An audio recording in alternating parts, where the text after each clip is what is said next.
Let me just first welcome all of you here.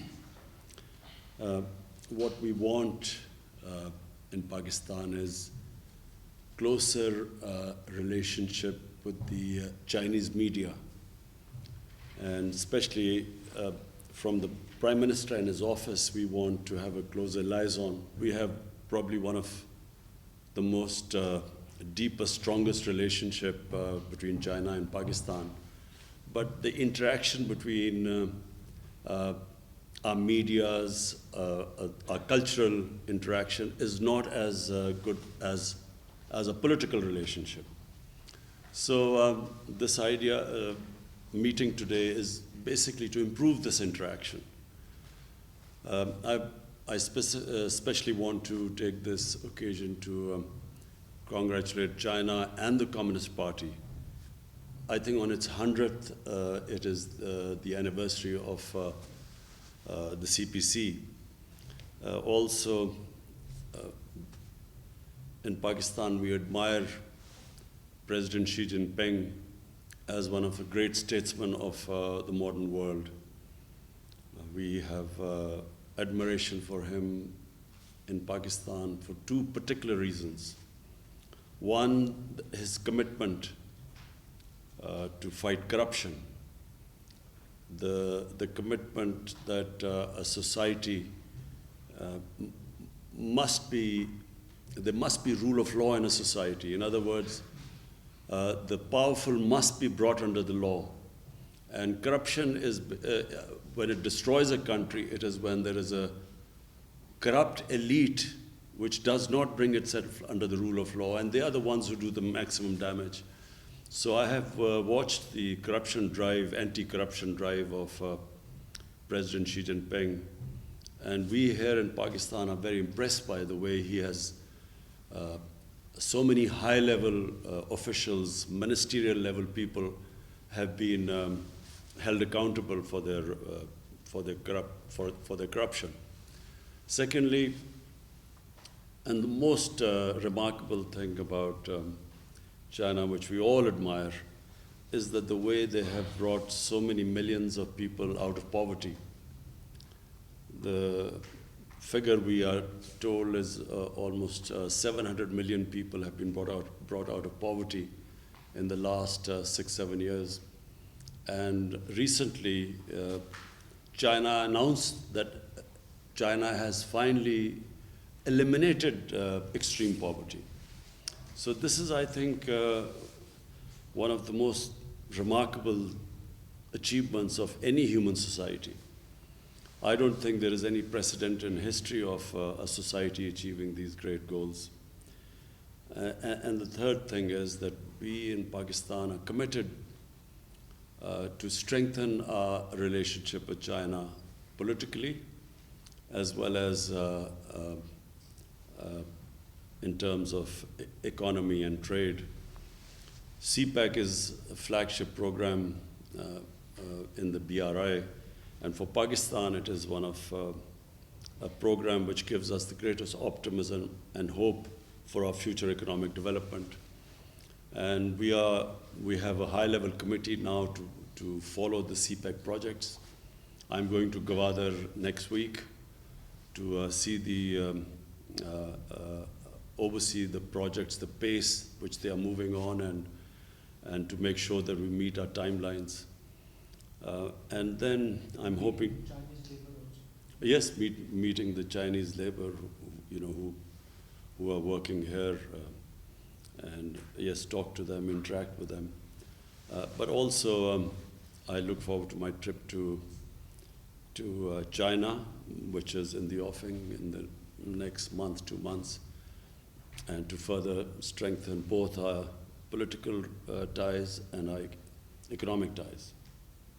Please go ahead. So, as Your Highness just say, that in 2020, the Communist Party already make a huge success in helping its people eliminate poverty. Also, it helps the country to navigate its people throughout the pandemic while achieve the positive GDP growth.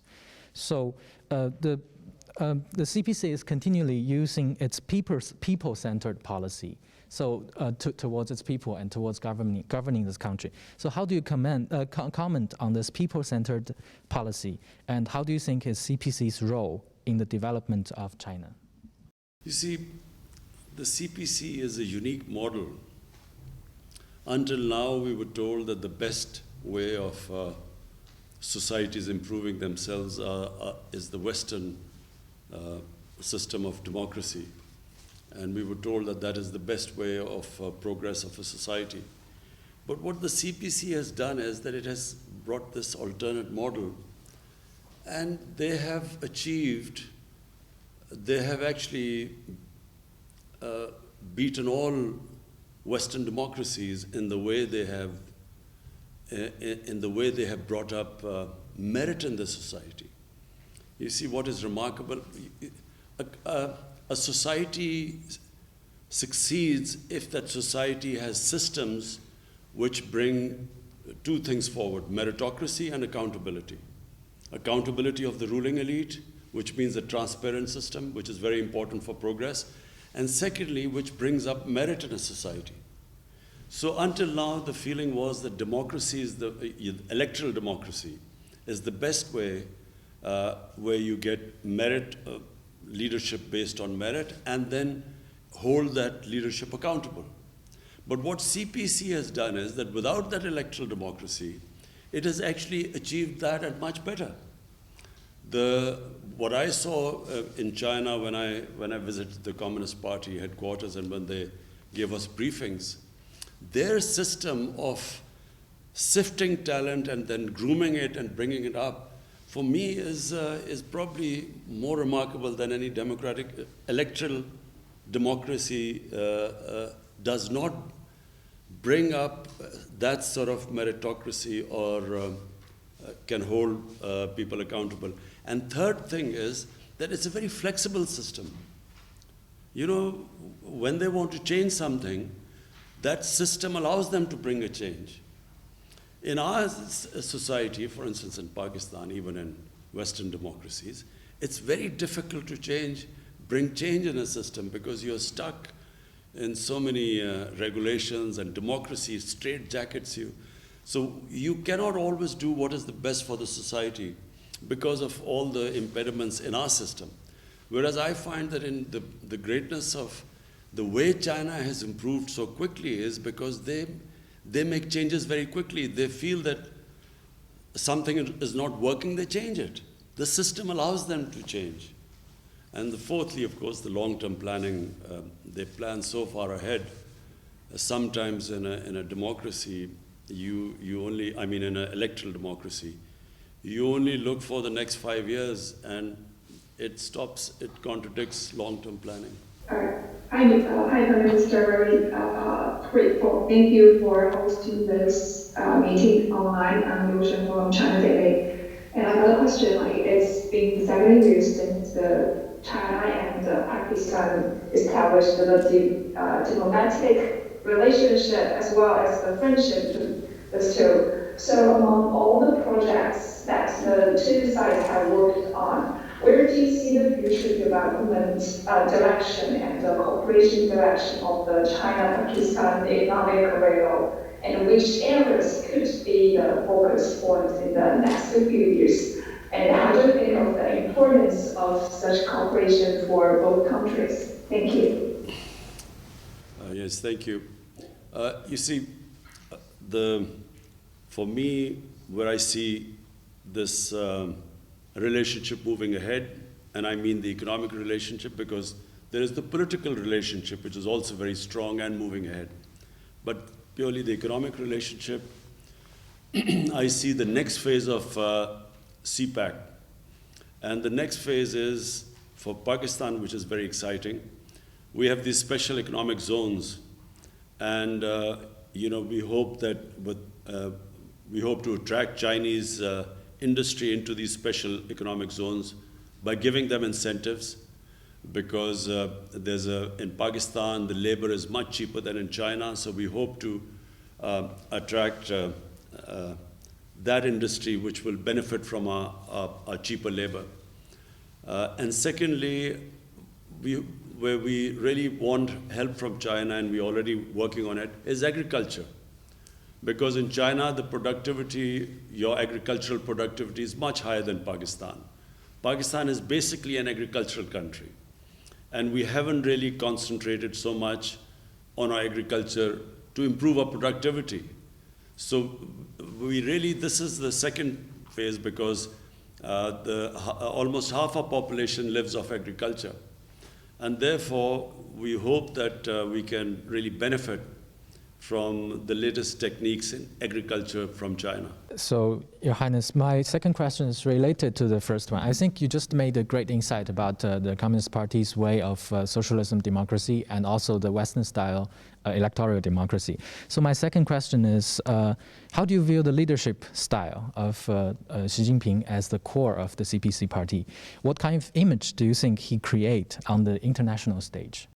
You see, President Xi Jinping, when I spoke to him, and Premier Li, what struck me was that the process which they have come through to become the Prime Minister and the President, they started work 30 years ago, and they started working right from the canton, the real village level.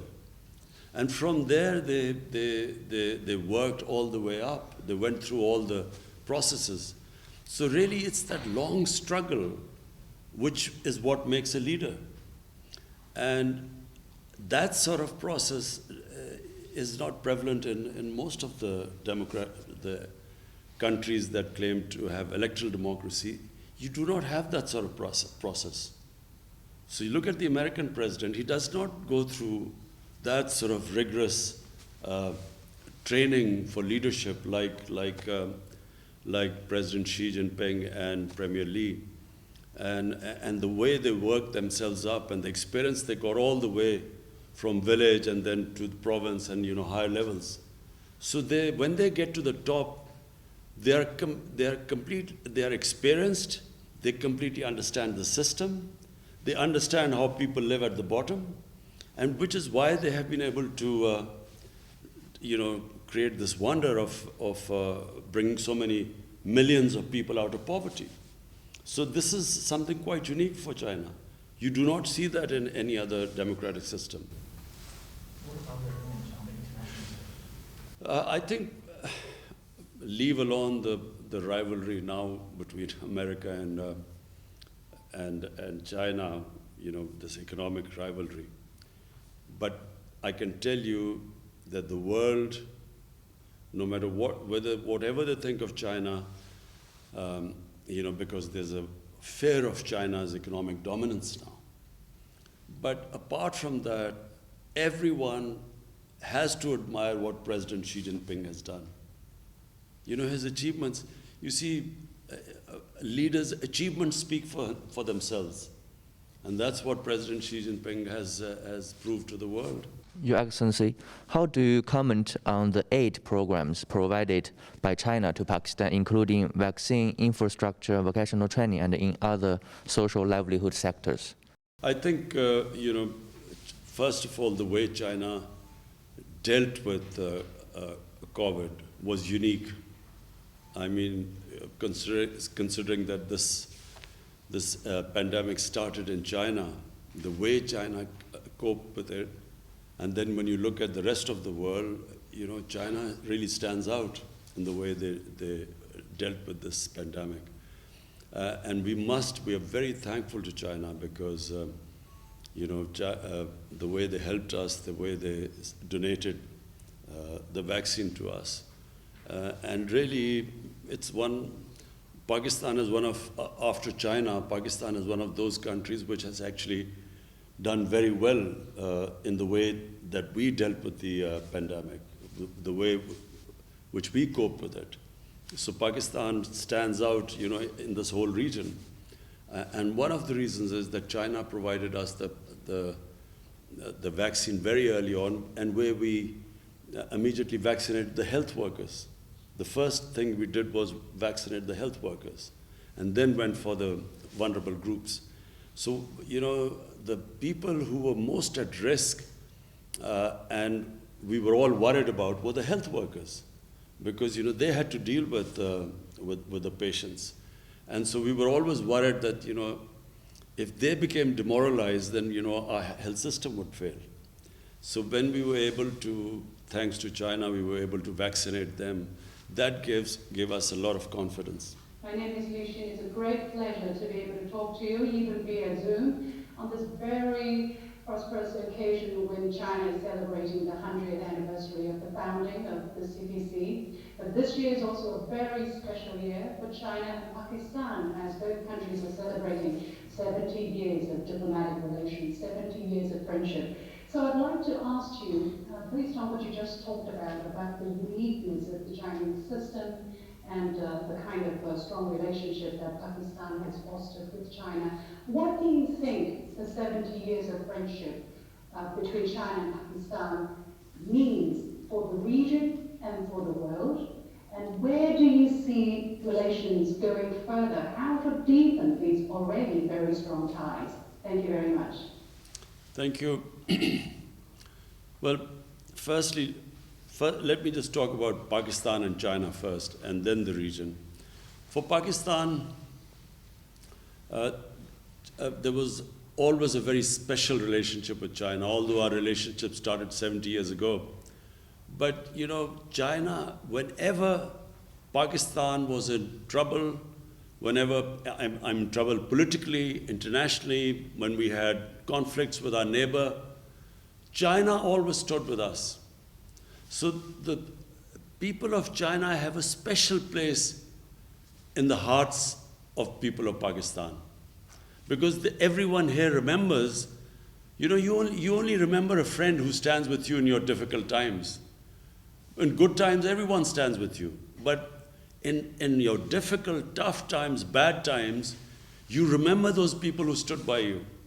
That's why you will find that in Pakistan, people always have a special fondness for people of China. So this relationship has only got stronger. Even now, politically, on the international forums, Pakistan and China always stand together. And now, when you talk about the region, there's this strange great power rivalry taking place. You see the United States and United States being wary of China, and I don't need to say all this is now public knowledge. The way China and the United States are sort of looking at each other. So it creates problem, because what United States is doing is it's formed this regional alliance called the Quad, which is US, India, and then a couple of other countries. So from that point of view, Pakistan thinks that it is very unfair for the US or other powers, Western powers, for countries like us to take sides. Why do we have to take sides? We should have good relationship with everyone. And it's not going to happen that if there's pressure put on Pakistan to change its relationship or downgrade its relationship with China, it won't happen, because the relationship between Pakistan and China is very deep. And it's not just the governments, it's a people-to-people relationship.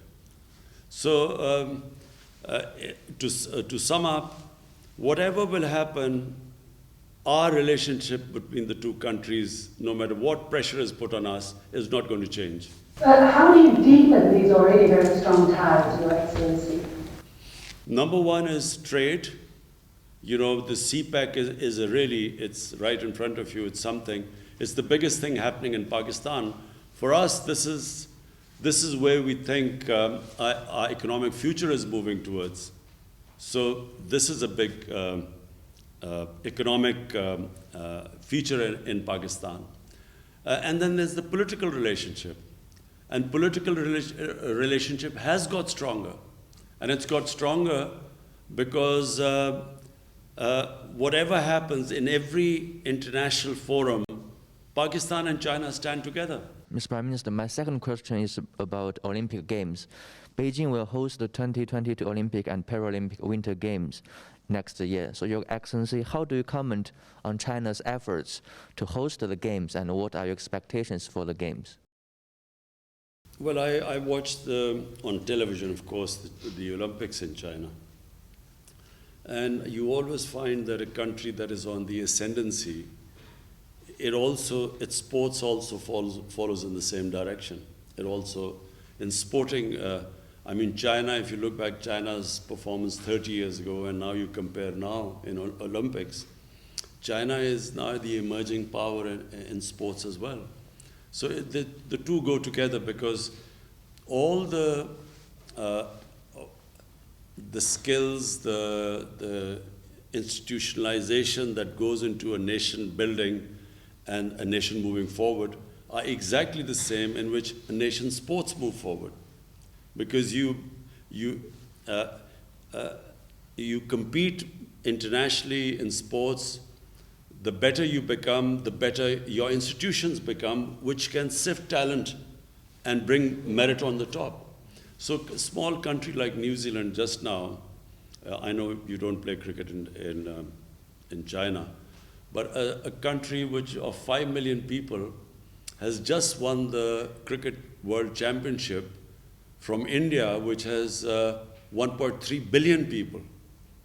And 5 million people, a country of 5 million people has actually won a championship against them, because they have a very good system of sifting, bringing up talent and polishing it. So countries clearly which institutionalize better, they move upwards, because the system of polishing the talent in the country is better than the others. What about China's efforts to prepare for this game, especially in this difficult time of COVID-19? Well, we are just watching in Japan also they're having problems of hosting Olympics. And there's a lot of problem because of COVID. The answer is I don't know really, because we do not know the trajectory of the COVID situation.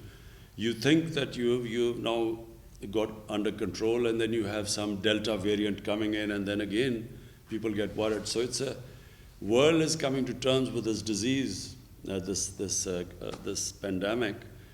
So we're not in a position right now to make very firm calculations and decisions about the future right now. So the answer is I don't know. Good wishes are due to China. Yes, we wish them all the best. Your excellency मैं ये पूछना चाहूँगा कि चीन की जानिब से Sinkiang में जो मुख्तलिफ़ इक़दामात उठाए जा रहे हैं, उससे अमरीका और चंद दीगर मगरबी ममालिक की जानिब से नस्ल कुशी करार दिया जा रहा है। और अभी G7 का जो समिट हुआ था, उसका एलामिया जारी किया गया 13 जून को। उसमें हांगकांग, सिंकियांग और चंद दीगर जो चीन के इक़दामात हैं, उस पर बेबुनियाद तनकीद की गई है।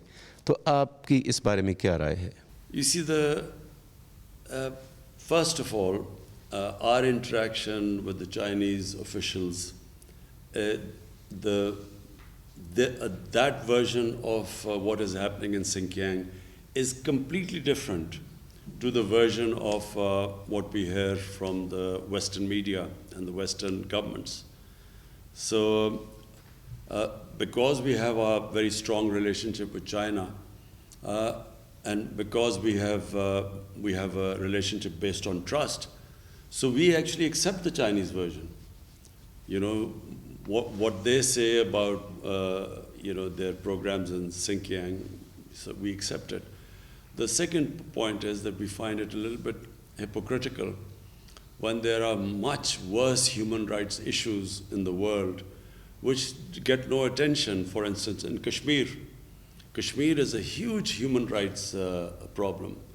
There are about 9 million, 8 million Kashmiris which are basically has been put into an open prison until recently. It's a police state where there are extrajudicial killings, there's imprisonment, there's arbitrary arrests and a ban on media, and yet there is hardly any adverse comment in the Western media. 100,000 Kashmiris have died in the last 30 years for a freedom struggle. It's a disputed territory.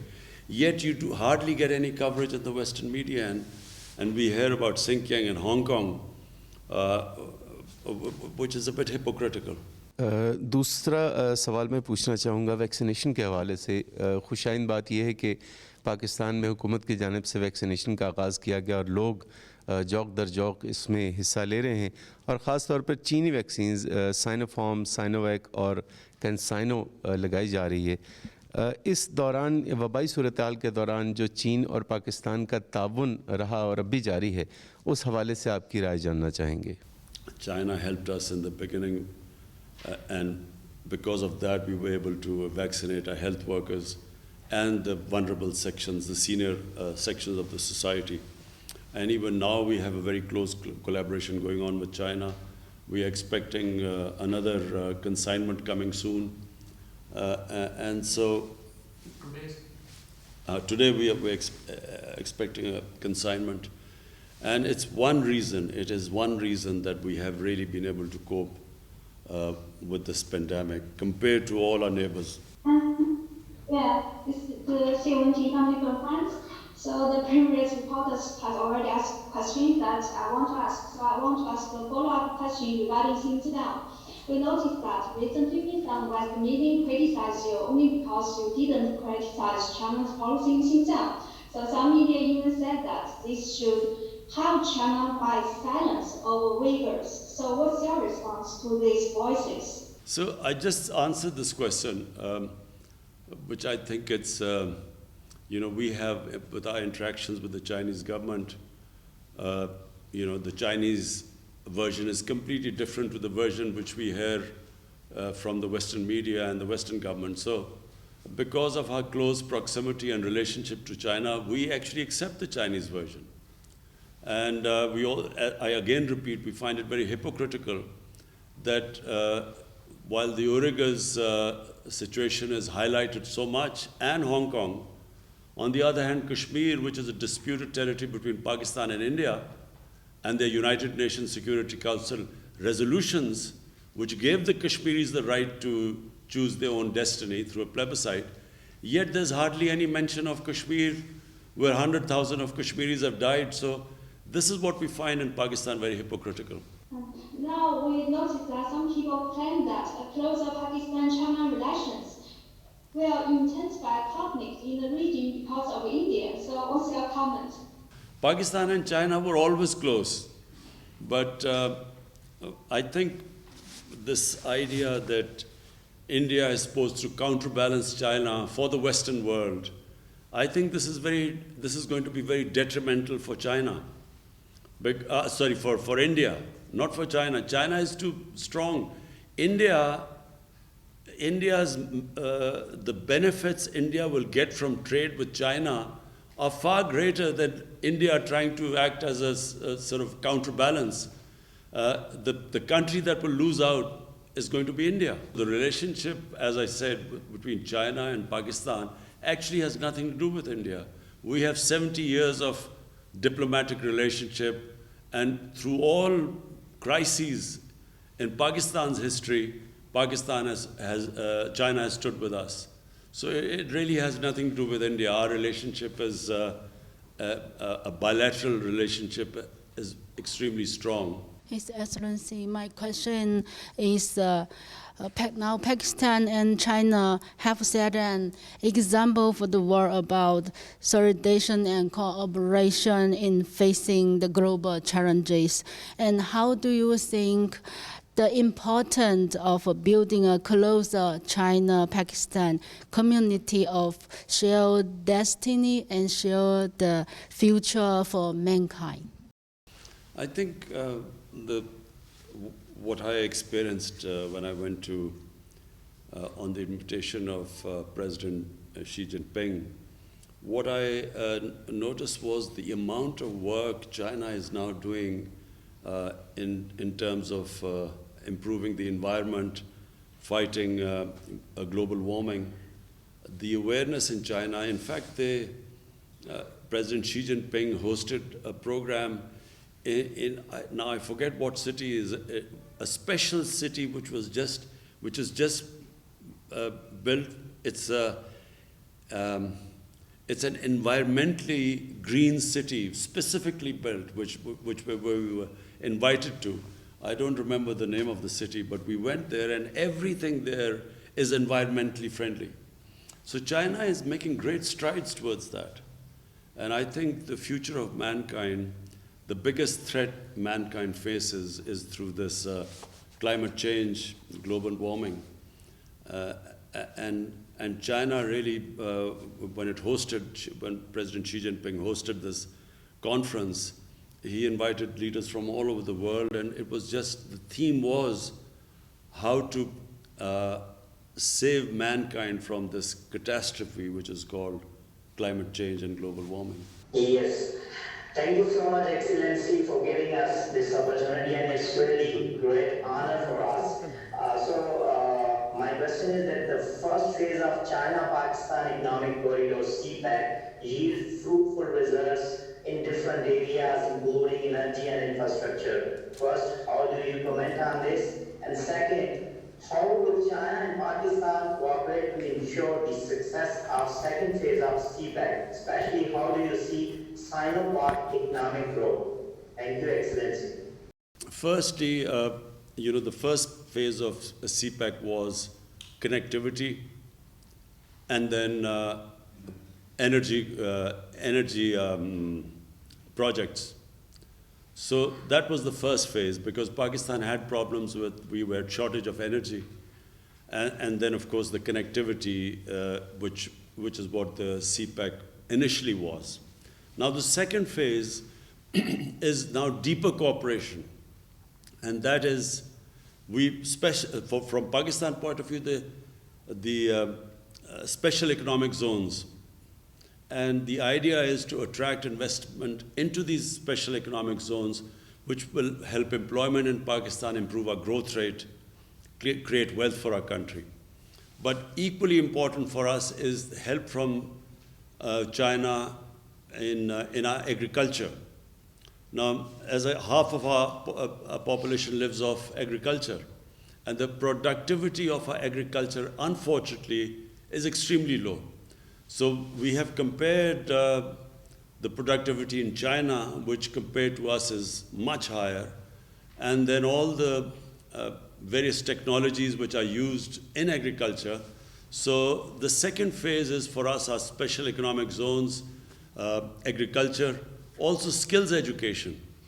We are collaborating in getting skills education in Pakistan. How you will speed up this China-Pakistan economic cooperation? We have already, now we formed a committee, which is, the whole point of that committee, the CPEC committee, is to monitor the CPEC projects and make sure that there are no impediments in their way. Your Excellency, my last question is about the near future of international relations. As we're seeing with the new US administration, there seems to be the talk of alliance of like-minded countries to counter some kind of other system or country. What is your understanding? How do you look at the trend, and what do you think is the implication if such a trend really picks up momentum? I find this deeply worrying for the world. I find this rivalry for no rhyme or reason. I find this worrying because then, just like in the Cold War, the world was divided between the Soviet camp and then the American camp. And so it created a lot of problems for countries who, they had to choose sides, either one side or the other. And then, for a short while, there was this, the whole worry was this war on terror. And the whole world was somehow involved in fighting terrorism. And now we see this emerging rivalry between China and the Western countries led by the US. Again, it's worrying. And people in Pakistan, we ask ourselves the question, why do we have to choose sides? We have a very deep relationship with China. And if someone asks us to choose sides, we find that China is our friend for 70 years through highs and lows. They've stood with us. So people in Pakistan have this great faith and trust in our friendship with people in China. So why should we be asked to take sides now? Why can't we have a relationship with everyone? And this is the feeling right now, because I think what past tells us, this world divided into camps, we find that this is detrimental to the world. How do you see things unfolding in Afghanistan? Well, that's the most difficult question you asked me. Unfortunately, right now we do not have the answer, because no one has the answer. You see, let me just say, the biggest mistake made by the Americans was that they kept on trying to find a military solution in Afghanistan when there was not one. They kept doing the same thing over and over and over again and thought they would get a different result. Because Afghanistan has a history, and they just cannot be dictated from outside. They do not accept outside power intervention. They do not like to be controlled from powers from outside. That's the history. And so even when countries have conquered Afghanistan, like the British did in the 19th century, and then the Soviets invaded Afghanistan in the 20th century, you can invade Afghanistan, but when you stay there, it is very difficult to control the country, because they are very independent-minded people. So this war in Afghanistan went on too long. It has created deep divisions in the Afghan society. When a war goes on for that long, when on both sides people have died, families have suffered, to bring them back together is not very easy. It takes time. And now what you're seeing in Afghanistan is that the moment the Americans decided there was no military solution, they gave a date of exit. And the moment they gave a date of exit, the Taliban, who were opposing the Americans, considered that as a victory. Now, when they think they won the war, it's very difficult to make them, from Pakistan point of view, to make them then come to some sort of a political settlement becomes very difficult. One, because the war went on too long, there are deep divisions. Secondly, once they feel they won the war, it's very difficult to make them now get back together.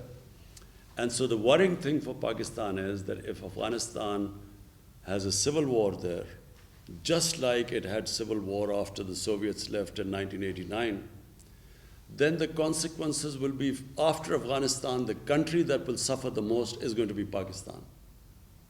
Because, we have a long border with Afghanistan.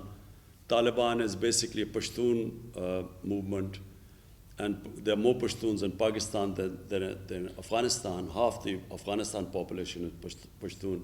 So the worry here is that we will be deeply affected by if there is a civil war. So therefore, we want there to be a political settlement at all costs.